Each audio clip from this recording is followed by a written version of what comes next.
New Zealand की संसद में विरोध करने वाली ये 22 साल की लड़की वहाँ की सांसद हाना रावती है, जो वहाँ की ओरिजिनल जनजाति माओरी कम्युनिटी से बिलोंग करती है।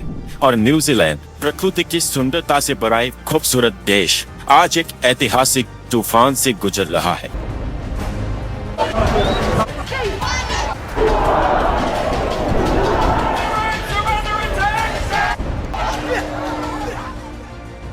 माओरी जनजाति न्यूजीलैंड के मूल निवासी आज अपने अधिकारों की लड़ाई के लिए न्यूजीलैंड की सड़कों पर उतर आए हैं।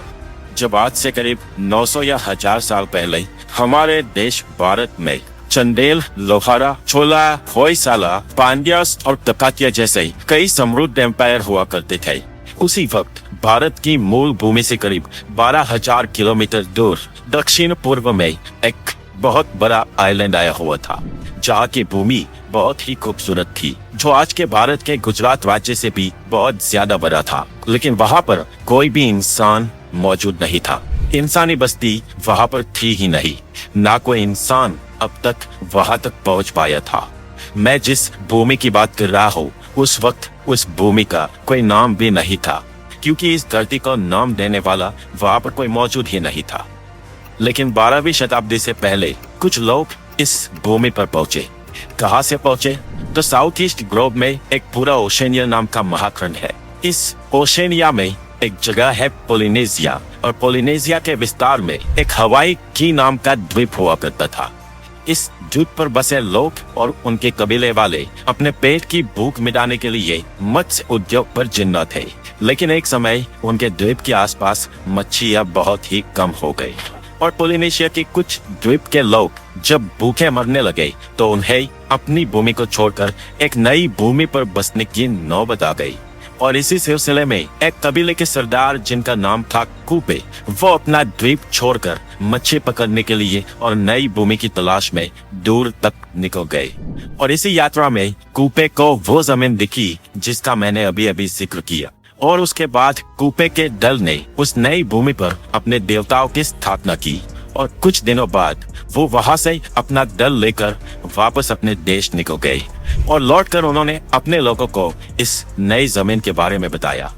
कहा कि नई खोजी हुई वो जमीन बहुत खूबसूरत है, वहां पर मीठी खुशबू आती है, वहां लंबे लंबे बादलों के आसमान दिखाई देते हैं, और इन्हीं लंबे सफेद बादलों के दृश्य पर अपनी खोजी हुई भूमि का नाम दिया, जो उनकी भाषा में था आओ तियारो आ। यही इस भूमि का मूल और सबसे पहला नाम पड़ा। इसके बाद कूपे के वंशज और उनके कबीले वालों ने इस नई भूमि पर अपना माइग्रेशन शुरू कर दिया, और साल 1280 से 1330 के बीच इस नई जमीन पर बहुत सारे लोग पोलिनेशिया से आकर बसे, जो लोग आज भी इस भूमि पर मौजूद है और जिन्हें माओरी कहा जाता है। माओरियों का कहना है जब वो यहाँ रहने आए तो ये इलाका खाली था और उन्होंने इसे बसाया है। माओरियों के सरदार ने खोजी इस भूमि पर। ये लोग साल 1200-1300 से कई सदियों तक वहाँ पर रहने लगे और फलने फूलने लगी। वो अपनी जिंदगी में खुश थे, मशगूल थे, दुनिया से कट ऑफ। पूरी दुनिया के दक्षिणी हिस्से में एंटार्क्टिका के पास एक अलग दुनिया में वो अपना आशियाना सदियों से बसाए रखे थे। लेकिन उनकी खुशियों को ग्रहण सन 1642 में लग गया, जब एबल तास्मान नाम का एक डच व्यक्ति इस जमीन पर पहुंचा। साल 1642 की बात करें तो यूरोप में नीदरलैंड नाम के देश में एक एबल तास्मान नाम का व्यक्ति होता है।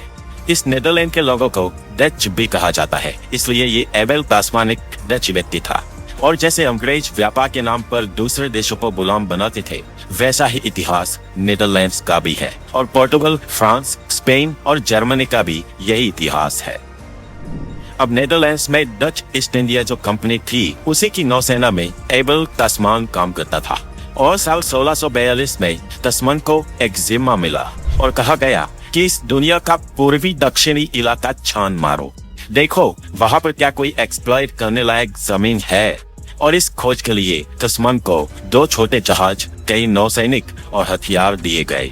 इस यात्रा में तकरीबन 4 महीने बीत गए, और फिर आया 13 दिसंबर साल 1642 का दिन। दोपहर का समय था जब तास्मान इस नई भूमि पर पहुंचा। तस्मान की टीम के साथ एक चित्रकार भी थे। उस चित्रकार ने दूर से इस भूमि को जब देखा तो उसकी पेंटिंग बना दी और तस्मान को दिखाकर कहा कि क्या नाम लिखूं इस नई भूमि का। जवाब दिया गया स्विट्जरलैंड, और डच भाषा में इसका मतलब होता है कंपनी का नया नीदरलैंड्स। इस नई खोजी हुई जमीन पर आगे जो भी आक्रमणकारी आने वाले थे और जो देश बनने वाला था उसकी ये पहली तस्वीर थी। इसके 5 दिन बाद यानी कि 18 दिसंबर के दिन तस्मान और उसकी टीम ने इस भूमि पर अपना डेरा डाला। अब तस्मान ने खोजी ये जमीन यूरोपियन के लिए बेशक नई थी, लेकिन ये जमीन इंसानी सभ्यता के लिए नई नहीं थी, क्योंकि इस जमीन पर ऑलरेडी कई सारे लोग बस चुके थे, वहां रहते थे, जो लोग अपने आप को मौरी कहते थे। और इन मौरी लोगों ने जब तस्मान की टीम को देखा तो वो डर गए और उसके बाद उनके बीच लड़ाई हुई।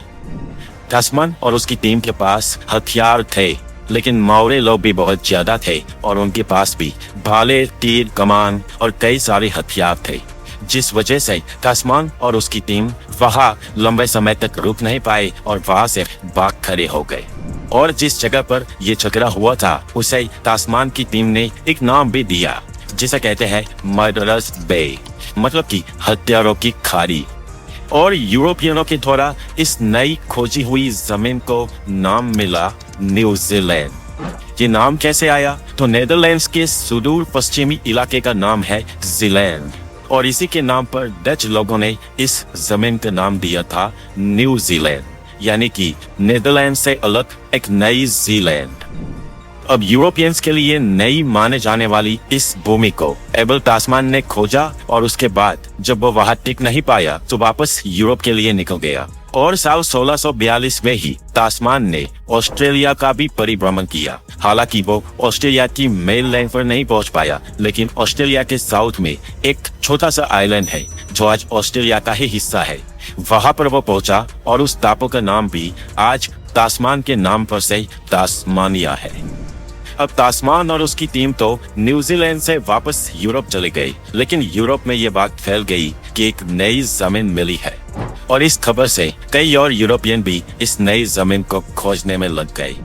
और इसके बाद कई सालों बाद ब्रिटिश नेवी के कैप्टन जेम्स कुक इस जमीन पर पहुंचे, जो 6 अक्टूबर 1769 में वहां पर पहुंचे और वहां जाकर इस जमीन को प्रॉपरली ऑब्जर्व किया और एक्सप्लोर किया। और ब्रिटिशरों ने अपनी सहूलियत के हिसाब से दुनिया को यह धसा दिया कि कैप्टन कुक ने न्यूजीलैंड खोजा है। लेकिन दुनिया को धीरे धीरे ये पता चला कि कुक से पहले एबल तस्मान, और एबल तस्मान से भी कई सदियों पहले मौरी लोगों ने न्यूजीलैंड को खोजा था। मौरी लोगों का पतन। अब कैप्टन कुक के वापस जाने के बाद तो यूरोप में न्यूजीलैंड आकर उसे जीतने वालों की होड़ मच गई। सब सोचने लगे कि कौन पहले इस देश को गुलाम बनाएगा, और इस होड़ में सबसे आगे थे फ्रांस और ब्रिटेन, और कामयाबी ब्रिटेन को मिली और ब्रिटेन न्यूजीलैंड में अपनी कॉलोनियां बसाने लगा। हालांकि वक्त बहुत बीत चुका था और माओरी लोगों को कंपनियों के आगमन, विकास और उन्नति के सपने दिखाए गए। फिर भी ज्यादातर माओरीज लोग यूरोपियन के आगमन से खुश नहीं थे। वो यूरोपियन लोगों के द्वारा अपनी जमीन कब्जाए जाने के खिलाफ थे, और इसी मसले पर दोनों पक्षों के बीच लड़ाई हुई। साल 1840 से 1880 तक न्यूजीलैंड के वॉर से कई सारी लड़ाइयां चलती रही, जिसमें हजारों की संख्या में माओरीज मारे गए, कई सारों को गुलाम बना दिया गया, और कई सारे न्यूजीलैंड के ओरिजिन कबीले अपनी जान बचाने के लिए वहां से अपने कबीले छोड़कर भागने लगे, और अब उनके इलाकों पर यूरोपियंस के उपनिवेश थे। यूरोपियन ने कहा कि न्यूजीलैंड में तो अराजकता है, यहाँ पर व्यापार करने के लिए स्टेबिलिटी चाहिए, और इसलिए कानून व्यवस्था बनानी होगी, और इसलिए जरूरी है कि हम यहाँ अपनी सरकार बना दें। और इसी मकसद से ब्रिटेन से विलियम हॉब्सन न्यूजीलैंड आया और उसने यहाँ पर सरकार बनाई और कहलाया न्यूजीलैंड का सबसे पहला गवर्नर। इसके बाद माओरी के सरदारों को बुलाया गया और कहा गया कि हमारी बात मान लो, ब्रिटिश क्राउन के साथ संधि कर लो, और बदले में हम तुम्हें तुम्हारी जमीन का हक देंगे और तुम ब्रिटिश साम्राज्य के अधीन ब्रिटेन की प्रजा कहलाओगे। और इसे नाम मिला ट्रीटी ऑफ वाइटोंगी। अब ब्रिटिशरों ने जो ये संधि के कागजात पर पूरे न्यूजीलैंड के कबीले वालों से और उनके सरदारों से हस्तक्षर करवाए, वो संधि मनगढ़ंत थी। माओरियों ने इसका कोई और मतलब समझा और ब्रिटिश संधिकारों ने इसका कोई और मतलब निकाला, और इसी संधि के चलते बहुत बार माओरियों का हक मारा गया, जिसके कारण ब्रिटिश लोग माओरियों पर उनकी जमीन छोड़ने के लिए दबाव बनाने लगे और वहां से फिर युद्ध शुरू हुआ।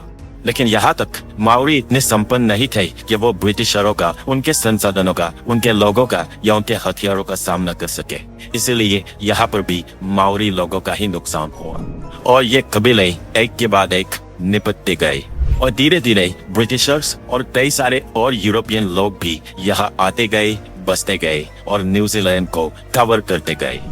यहाँ पर ब्रिटिशरों ने लैंड पर एग्रीकल्चर करना शुरू किया, रेल की पटरियां बसाई, कई सारे शहर भी बसने लगे और न्यूजीलैंड एक कृषि प्रधान देश बन गया।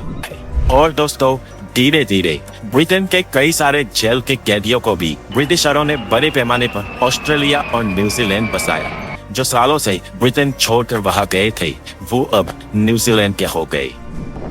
न्यूजीलैंड की स्वतंत्रता, जो लोग ब्रिटेन को छोड़कर न्यूजीलैंड गए थे, वही लोग सालों बाद न्यूजीलैंड की आजादी के सुर पुकारने लगे और साल 1907 में न्यूजीलैंड को आंशिक आजादी मिली। पूर्ण स्वतंत्रता एक दिन में नहीं मिली, इसकी आजादी के कई सारे पड़ाव हैं। साल 1907 में आंशिक आजादी यूं थी कि न्यूजीलैंड ब्रिटिश राजशाही के तहत एक अलग देश था, जो स्वतंत्र तो था लेकिन वो देश ही ब्रिटिश क्राउन के अंदर में था। इसके बाद दूसरा पड़ाव आया साल 1948 में और इस साल न्यूजीलैंड के लोगों को अपने देश की नागरिकता मिली। यानी कि साल 1948 से पहले न्यूजीलैंड के वासी ब्रिटिश नागरिक थे और 48 के बाद अब वो अपने नए देश न्यूजीलैंड के ही सिटीजन कहलाए। और इसके बाद न्यूजीलैंड को पूर्ण स्वतंत्रता सन 1986 में मिली और इस साल न्यूजीलैंड ने अपना कॉन्स्टिट्यूशनल एक्ट पास किया। लेकिन वहाँ के न्याय व्यवस्था अभी भी ब्रिटेन से जुड़ी हुई और ये व्यवस्था भी जाकर खत्म हुई साल 2003 में, जब न्यूजीलैंड का अपना सुप्रीम कोर्ट बना। लेकिन इसके बाद भी अभी भी न्यूजीलैंड पूर्ण रूप से शायद आजाद नहीं है। जब ब्रिटेन की रानी थी तब वो न्यूजीलैंड की राष्ट्राध्यक्ष थी और आज ब्रिटेन का किंग न्यूजीलैंड का राष्ट्राध्यक्ष है। यानी कि न्यूजीलैंड आज भी ब्रिटेन के क्राउन के अधीन है, लेकिन है तो एक अनूठा देश ही। माओरी लोगों का प्रॉब्लम। अब इन सब के बीच माओरी लोगों का ये कहना है कि उनका हक शुरुआत से लेकर अब तक हर बार छीना जा रहा है। अब माओरी लोगों की इस बात को न्यूजीलैंड की प्रीवियस प्रधानमंत्री ने सुनने का दावा किया था, जिनका नाम था जेसिंडा एर्डन। जेसिंडा ने कहा था कि वो माओरी लोगों के साथ न्याय करेगी और उनकी सरकार में न्यूजीलैंड के सिलेबस में भी सुधार हुआ, जैसे कि न्यूजीलैंड का असली इतिहास यानी कि माओरियों का इतिहास पढ़ाया जाने लगा। उनके साथ जो अत्याचार हुए वो भी सिलेबस में शामिल हुए और माओरियों का नया साल, जिसे पब्लिक हॉलिडे में नहीं गिना जाता था, उसे भी पब्लिक हॉलिडे में मनाए जाने की शामिलियत की और न्यूजीलैंड की कैबिनेट में माओरियों का प्रतिनिधित्व भी बढ़ाया। आज न्यूजीलैंड की आबादी है करीब 53 लाख और इस 53 लाख में से 17% यानी कि 17% माओरी लोगों की पॉपुलेशन है। लेकिन ये 17% लोग जीवन के स्तर में, आर्थिक हैसियत में या पर्सन टू पर्सन रिलेशनशिप में न्यूजीलैंड के सबसे निचले तबके पे है। माओरी लोग कहते हैं कि सिस्टम हमारे साथ आज भी सत्य दिखाता है और एक बड़ा प्रॉब्लम जमीन का भी है। कई सारी जमीन जो माओरियों की थी, उनका कहना है कि आज उनसे छीन ली गई है। माओरियों का मानना है कि उन्हें आज भी सेकंड सिटीजन की तरह ट्रीट किया जाता है और कुछ साल पहले तो माओरियों से जुड़ा गोरे लोगों का पूर्वाग्रह दुनिया में एक्सपोज हो गया, जब माओरी नाम की पार्टी का संसद में प्रतिनिधित्व करने वाले एक सांसद, जिनका नाम था राउरी वाइटिटी, उन्हें ह्यूमिलेट किया गया। क्यों? तो एक टाई के मसले पर। सदन जब चल रहा था तो सदन में सवाल पूछने के लिए जब राउरी खड़े हुए, तब स्पीकर ट्रेवर्ड मलाड ने उन्हें चुप करा दिया, उन्हें बोलने का अवसर ही नहीं दिया। और इसकी वजह क्या थी? तो वजह थी राउरी की वेशभूषा। दरअसल स्पीकर का कहना था कि न्यूजीलैंड संसद का अपना ड्रेस कोड है, जिसमें पुरुषों के लिए टाई लगाना अनिवार्य है और राउरी टाई लगाकर नहीं आए थे। इसके बदले उन्होंने अपना परंपरागत एक नेकलेस जैसा पहना था। ये नेकलेस माओरियों के ऐतिहासिक परिधान का हिस्सा है और स्पीकर ने जब सवाल नहीं पूछने दिया तो राउरी ने विरोध किया और इस पर स्पीकर ने उन्हें संसद से बाहर निकाल दिया। इस पर लाउरी का कहना था कि सवाल टाई का नहीं, सांस्कृतिक पहचान का है। हम आपकी साम्राज्यवादी टाई को माने और आप हमारी परंपरागत पोशाक को खारिज करते, ये कैसी बात हुई? और करीब 3.5 साल पहले यह मुद्दा मीडिया में जब उछला तो पूरे विश्व में न्यूजीलैंड की सरकार का चेहरा एक्सपोज हो गया। अब आजकल जो न्यूजीलैंड में चर्चा का विषय है वो है वहां का विधेयक। जब ब्रिटिशर्स न्यूजीलैंड आना शुरू हुए तब उन्होंने वाइतांगी संधि की थी, जिस पर न्यूजीलैंड के सभी ओरिजिन कबीलों के सरदारों के साइन करवाए थे। उस वक्त माओरियों को कहा गया था कि ये संधि माओरियों की भूमि और उनके संसाधनों की रक्षा करेगी, लेकिन वास्तव में ऐसा कुछ नहीं हुआ। इस संधि के बाद ब्रिटिश उपनिवेशकवाद ने धीरे धीरे माओरियों की भूमि हड़पना शुरू कर दिया, उनकी संस्कृति को दबा दिया, उन्हें अपनी जीवन शैली अपनाने के लिए मजबूर किया और माओरी लोग धीरे धीरे अपनी जड़ों से कटते गए, अपनी पहचान खोते गए। बेटा की संधि को बदलने का विरोध सभी माओरी लोग कर रहे हैं। माओरी लोग मानते हैं कि कानून का ये विधेयक उनके लिए बहुत बड़ा नुकसानदेह है। आज हाना लाउहिती माइपी क्लर्क, जो न्यूजीलैंड की संसद में अपना पुकार कर रही है, वो इसी मुद्दे से जुड़ा है। यह न्यूजीलैंड की यंगेस्ट यानी कि 22 साल की संसद है, जो माओरी समुदाय से आती है, और वो न्यूजीलैंड में ये जो गान और नृत्य कर रही है उसे माओरी के कल्चर में हाका कहा जाता है। वो हाका गा रही थी और अपने अंदाज में अपना विरोध न्यूजीलैंड की संसद में सबके सामने पेश कर रही थी। हाना के साथ वहाँ की संसद में कई और सांसदों ने भी उस बिल के विरोध में प्रदर्शन किया और हाका डांस किया। और न्यूजीलैंड के माओरी लोग सदियों से इवन आज भी अपने अस्तित्व के लिए, अपने सवालों के लिए और अपने लिए लड़ रहे हैं। तो दोस्तों, ये था न्यूजीलैंड का इतिहास।